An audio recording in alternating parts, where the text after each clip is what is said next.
This is a Dell 3470 small form factor PC, and in today's video I'm going to be showing you how to insert an SSD into these machines. In order to do this, we're going to need two things. Firstly, we'll need the correct SSD. In the case of the Dell 3470 and 3471, the motherboard is only capable of accepting an M.2 SATA SSD. It cannot accept NVMe SSDs because of the type of interface that's on the board. The second thing we'll need is just a simple Phillips screwdriver.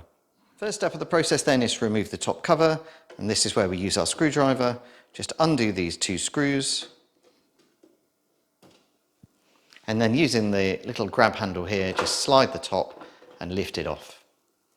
With the lid off, we can see here the slot for the M.2 SATA SSD drive, and that exists here.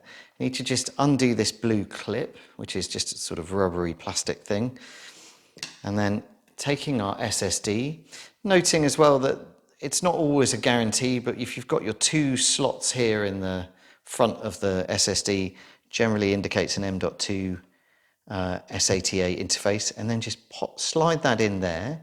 What we find is it's sort of spring loaded like that, and then just using one finger hold it down, and then that then enables us to push that blue pin over, and that is our SSD installed.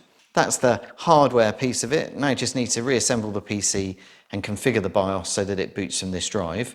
In my particular case, I've got a hard drive, a solid state drive of the larger size over here, which I will need to disable in my case before booting from this drive.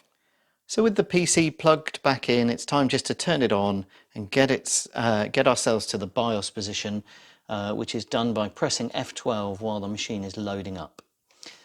If you do that correctly, you should get to this point. Now here you can see I've got a Windows Boot Manager, and then this first disk is a 500 gig SSD. That was the original drive I had in my machine, and this is the new one that I've installed on the video, the SK Hynix SATA 256. If I go into BIOS setup here, and then I come over to boot sequence, what I want to do is I want to turn off Windows Boot Manager, and I want to turn off this 480BX drive, so that I am then just booting from this SK Hynix, this SATA 256 that we installed. Hit apply, I don't want its custom saving settings, and then hit exit. And what should then happen is the computer cycles out and goes into a boot. And in my particular case, I know that this drive that I've installed has a clean copy of Windows 11 on it, so I'm expecting it to boot into a completely generic copy of Windows.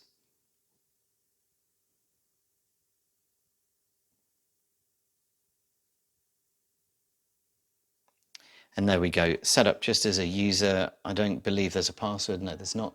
And if I just pull up Windows Explorer, what I can see then is this is the local disk, and this, if I do properties on this, we've got our, well, 256, 237 usable, and that is our SSD. And then the second drive shows, because although I've disabled it from a booting point of view, that's still there with all my data on. And so, for example, if I go to users, that's all my user data that I used to boot the machine prior. I hope you found that helpful, guys. If you did, please give me a thumbs up, send me a comment, and I look forward to coming to you in a new video very soon. Thanks and goodbye.